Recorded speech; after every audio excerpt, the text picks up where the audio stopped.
So the astrology of April 13th to 19th, 2026, Monday to Sunday, amazing. Our spark is back, all right? If you're feeling it, let me know. If you are not feeling it, then you need to start moving your body.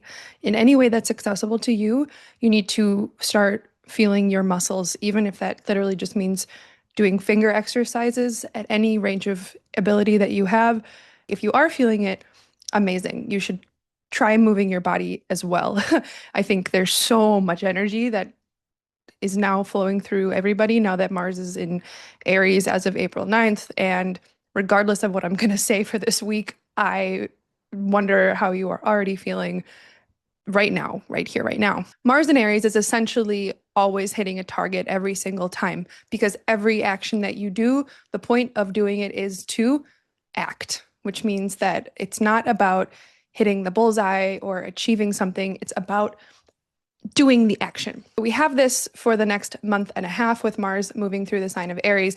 But by the end of this week, by Sunday, I think because of this action we are taking, by Sunday, we will find ourselves potentially in an incredibly empowering conversation that will reflect this really brand new commitment that we are making to ourselves by trusting our actions and just by acting. How do we make it to that conversation on Sunday? Again, don't strategize, just act. You don't have to fear failure or don't fear impulsivity. This is a time to move. This is a time to act. More, well, whatever you are nervous to do, that's what you should do. Whatever you are kind of shaking or like unsure of what the outcome is going to be, but you feel a very strong pulse, a really strong fire to do it, that's what you have to do. It's probably something you already have single pointed focus on, and stepping yourself into a very alive state of being honestly should feel incredibly refreshing. But all right, let's look at day by day. Monday and Tuesday are definitely a little bit slower because the moon is moving through Pisces. We're kind of in this expanded dream state. On Monday, the moon will be with a north node, which is essentially just an emotional attunement to the direction we already know we're supposed to be going, which at this time is still quite expansive, dreamy, Piscean. By Tuesday, Mercury is going to be the first planet to join Mars, Neptune, Saturn in Aries. And so when Mercury steps into Aries on Tuesday, we're going to be able to finally articulate what's going on at the same speed at which we are doing it. Huge shift by Wednesday because it's on Wednesday that the moon follows Mercury into Aries. And by the end of the day, Eastern US time, by the end of the day, the moon in Aries will have conjuncted every single planet in Aries at this point, which includes Mercury, Mars, Neptune, and Saturn. Keep in mind on Wednesday and on Monday and on Tuesday, the moon is very, very dark. We have a new moon on Friday this week, which I'll get to obviously in a few days here, but the time of a new moon is actually very quiet, despite there being a lot of oomph, a lot of fire, a lot of knowing that we are acting. And it's not even a knowing, we are acting, but the energy still might seem a little bit quiet, even in an eerie way, really all the way till the end of the day on Thursday, okay? Wednesday is a very good today because the moon will be passing all of these areas in Aries, which is igniting everything we're doing right now. Wednesday in that sense is a very good opportunity to see very, very clearly everything that is happening before the restart actually begins on Friday. Okay, so then Thursday is the final day before the new moon, which means we are ultra, ultra in the dark. We're in the balsamic phase, which is what it's called, the ending phase. The ending phase of this lunar cycle, which started at the Pisces new moon, which was at the end of March. There's a lot happening on Thursday. Firstly, the sun is making a conjunction to Chiron on Thursday. And I'm reading this as a profound time to actually see how you have healed a chronic wound in your sense of self over the last few years. I'm seeing this whole week, this whole time incredibly positively. I mean, that's kind of my whole MO, but Sun conjunct Chiron. Sun is the glaring, beautiful, generous light of heat and clarity and reality in this present moment. And Chiron is healing because there is pain. Chiron often can be about something chronic too, but I'm seeing this because Chiron is at the very end of Aries. We've come a very long way in returning to confidence in our sense of self, in our allowing ourselves to exist essentially, and allowing ourselves to be a full person who can live and breathe and be worthy of of existing really truly on probably one of the most existential, deepest levels possible. When you get Chiron and Aries, there can be a deep, wounded sense of self, essentially. Sun making a conjunction to Chiron on this day to me really says we are giving the generous light of day to that area of our life that we have been healing over the last, again, several years here. But again, because of this balsamic time, the very dark time of this moon, things might feel very quiet, even though we are doing so much. And that's even more compounded on Thursday because Mars will make an exact 60-degree sextile to Pluto. What that configuration essentially means is that our actions are actually very deeply harmoniously connected to the deeper motivation, the deeper unconscious, deeper psychological reason why we're doing things, okay? Our actions might not always align in the best way with why we are doing something on the deepest level, or we might not fully understand why we're acting in one way, but maybe we want something deeper on a deeper level. Well, Thursday is a day where these things are actually quite aligned. And so to that end, we can feel an amount of strength in the deeper soul levels, if you will. There could be something very profound when it comes to something Aquarian, let's say a group of people or an idea that you have or something on social media, something very powerful that you can take action to kind of rely on or grow or just enjoy the pursuit of being in connection to the changing humanity that we are all a part of right now. But to get a deeper focus on this Mars-Pluto sextile, think back to January 27th. That's when Mars made a conjunction to Pluto.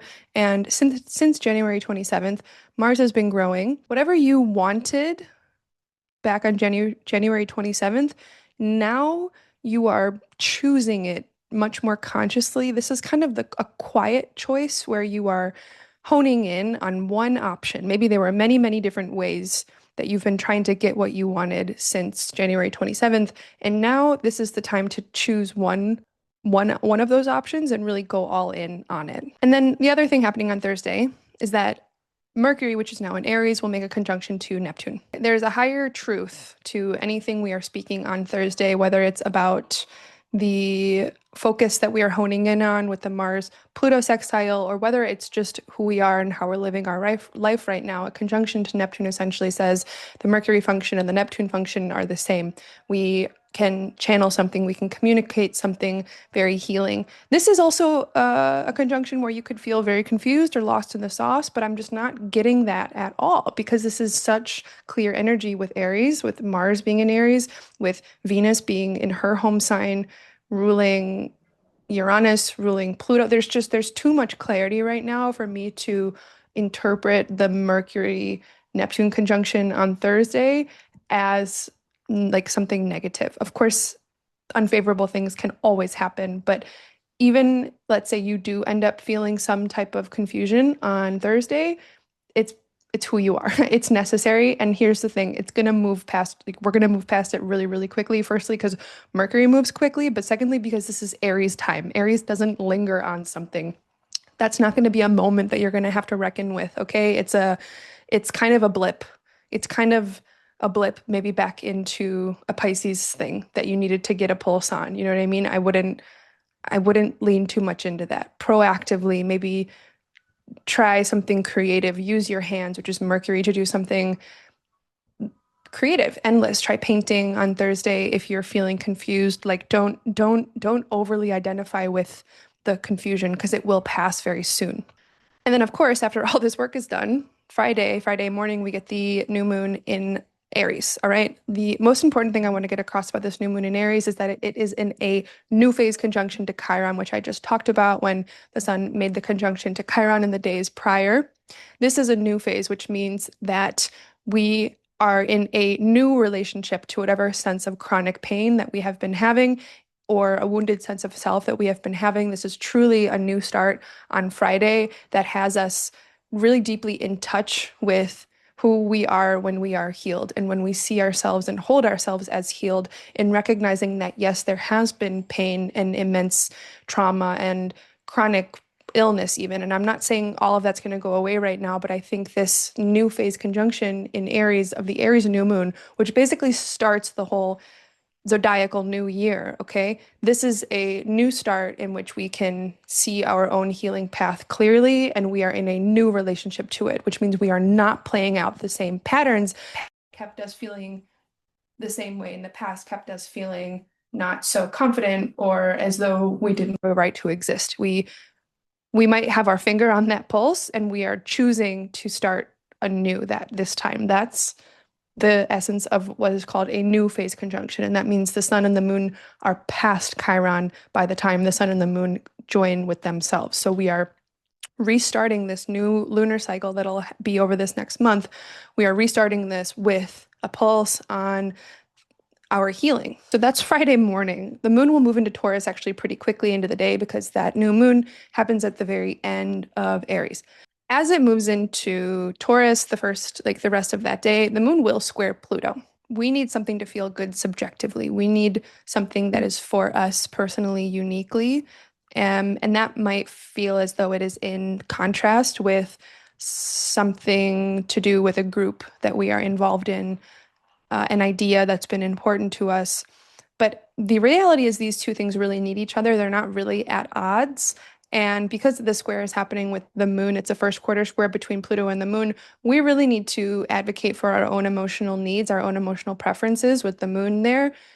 It's not a day to like let yourself be bullied by like, I don't know, the internet or a group of people. It's a good day to feel like you have what you need and hold whatever tension might exist between you having what you need and there being large scale social change happening. Okay, Saturday's pretty straightforward because it's really just the moon being in Taurus, not doing anything that crazy. So I don't have much to say about Saturday. Sunday, by the end of the day on Sunday, we can find ourselves in a conversation where things might really change. Maybe not immediately in that moment, but that is a path that we start ourselves on for something really huge to change, essentially. And here's why I get that.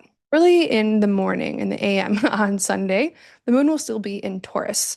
Very early, it'll conjunct Venus, and then a little bit later in the morning, it'll conjunct Uranus. This is about emotionally attuning, which is the moon, emotionally attuning to our personal values that have everything to do with material intelligence. Emotionally attuning to how we actually enjoy material that's alive, okay? Alive material would be Uranus and Taurus, right? And then the subjective quality of that, what we are uniquely open to is Venus. And so the moon meets Venus, the moon meets Uranus.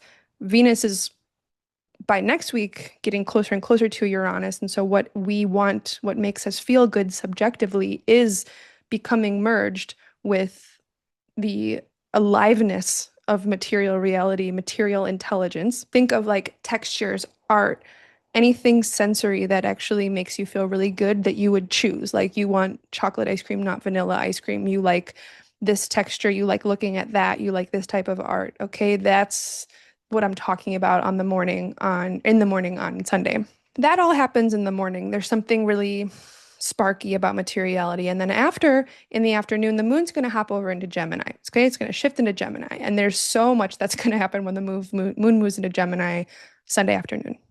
Firstly, pretty much the same time moon moves into Gemini, Mars in Aries, which is what we've been talking about this whole week, Mars exacts its conjunction to Saturn in Aries. This is about recommitment to acting on our personal strength, our personal values, and essentially committing to ourselves, committing to our existence, okay? Acting on it, having the grand plan, which is Saturn, and then acting on it, which is Mars. And these two components being very unified on this day. We have responsibility, which is Saturn, and we're acting on it. Okay. Again, there's so much that is aligned on like the most core levels, and we have so much energy. And by this day, we're in the waxing cycle of the new moon. And so there's only potential to grow. And then this is the type of energy that needs to move again, which is why I'm saying at the beginning of this, you have to be moving. Even if it's just your finger, you have to be moving, this is the type of energy that will break you down internally just because there is so much of it. All right, as the Saturn-Mars conjunction is happening, the moon will be actually making a sextile to the Mars-Saturn conjunction, Mars-Saturn in Aries, moon in Gemini. And that type of sextile is very, very good, very nice, because it says that the moon in Gemini, which is about emotionally attuning to information, conversations, that curiosity is actually very helpful to the immediacy of the commitment that we are ready to make in this moment. And it's not just that. The moon, while it's making the sextile, is also making a trine to Pluto in Aquarius. Okay, this is an air sign trine from Pluto in Aquarius to Moon in Gemini. And this has everything to do with, again, tapping on the resources of whatever this large scale social change that we are part of as a collective and that we have an individual role in. So I come to this piece of us actually being in direct communication with someone or something because the social energy of both Aquarius and Gemini is just so strongly configured to the new commitment we're making in Aries that everyone has something to say. And the alignments are just about too perfect to not recognize that whatever conversations are happening on Sunday night are really setting us up for deepening in our own personal commitment to ourselves, which essentially allows us to be a role model for everyone to deepen in their own personal commitments, respect other people's personal commitments, and essentially work together. I mean, keep in mind, Venus is still in Taurus, and so each of us are still wanting to feel good. There's a very direct, there isn't so much complications happening right now because Mars is the ultimate ruler of everything in Aries and Pisces. Venus is the ultimate ruler of everything in Taurus and in Aquarius. Oh, the kicker on Sunday is that after that trine happens, the sun immediately moves into Taurus. Okay? So it's almost as though we truly get every last drop out of Aries season possible when it comes to the sun being in Aries and allowing us to really take action in the here and now. We really suck to that last drop because when the moon moves into Taurus on Sunday evening, after all of these other transits happen, we are suddenly back in our bodies in a way, in our sensory bodies. Because when the sun is in Aries, we are in our fire bodies, we're in our active bodies. When the sun moves into Taurus on Sunday, we are truly in our material body.